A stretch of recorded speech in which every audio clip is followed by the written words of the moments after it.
Good morning, 7:44 from allergies to the superbug scare. Dr. Richard Chaffoo from Scripps is here answering all of your questions because we just like to ask the doctor because doctors know a lot. Doctor, good morning and thank you for being here. Shally. Okay, we got some questions to get to. You ready? Of course. Okay, question number one says, with spring right around the corner, is there any way to control the allergies that happen during the season? My son and daughter get pretty bad cases of hay fever during the season. This is from Cindy from San Marcos. So that's a great question, Cindy. You know, the big issue, Shally, that we've seen is that allergies are a very common problem. And the problem is that most people with allergies start treatment once they've gotten their symptoms. And allergists tell us that that's a little late to start. So if we're seeing our allergies starting in, say, in March, mid-March, you want to begin medical treatment probably 2 to 3 weeks before that time to reduce the severity and also the frequency of your symptoms. Okay, that's good advice, especially since I'm about to go see an allergist as well. So good advice. Okay, what about the Santa Anas? I know Chrissy, when she's given her weather forecast,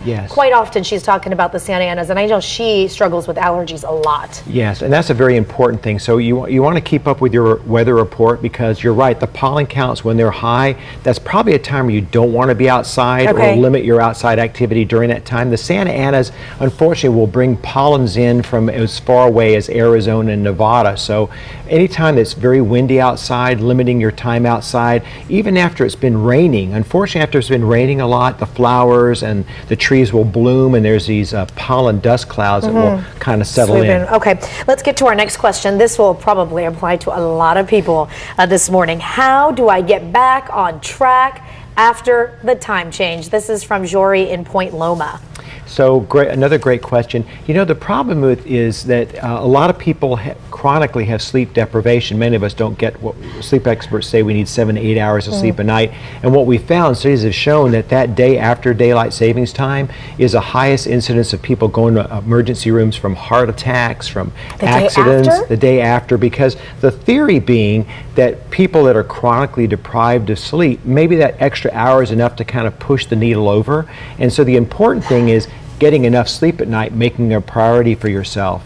What about the kids, doctor? I know Raul and I have been talking about this. We can't really reason. I tried with my kids last night. It's 6 o'clock. It's sunny outside. How do we get the kids to bed? So, Shally, the big thing is you want to create a routine that you stick with on a day-to-day basis. So I've got 5 kids. So usually I still cannot believe that when you tell me you got 5 children. There's 2 sets of twins, right? So, so my daughter, one of them is in cheer, and so she gets really ramped up with her exercise. But she's found a great routine which a lot of people can adopt, and that's about an hour before you go to bed at night.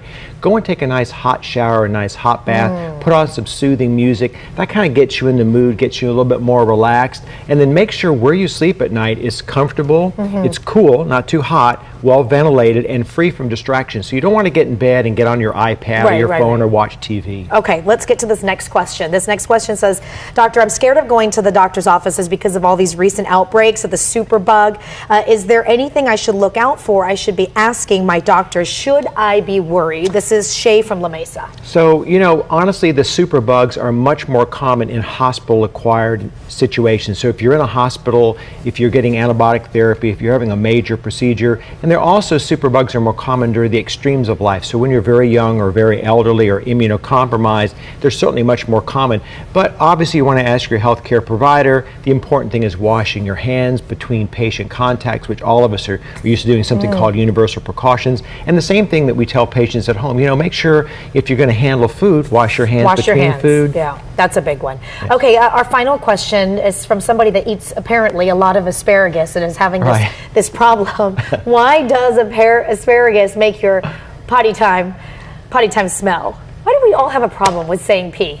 I say the same thing. But why does it? I mean, you eat the asparagus. You eat the asparagus, and what happens is asparagus is converted to what's called asparagusic acid. And then that is actually converted into sulfur-containing products, and they have a malodorous scent. Now, the interesting thing is some people don't smell that. So there are 2 schools of thought. One is, well, maybe some people actually don't produce that product, and other people or other theorists think, well, maybe some of us don't have the receptors to smell it, so we're not really sure which it is. That shouldn't give you a reason not to eat asparagus. It's no, good for very good for you. I love it. Doctor, thank you for being here. By the way, if you want to get in touch with the doctor, you can go to fox5sandiego.com, click the Scene on tab. Doctor, before we send it over to Chrissy with 5 kids, give us your one best piece of advice on to manage those those little ones that turn big. So it's all about consistency more than anything else. Consistency. That's his advice, Chrissy. I want to know more. What do you mean by that? He has 2 sets of twins. 2 sets of twins. I want to know more. We'll talk to you later. All right, we're live downtown.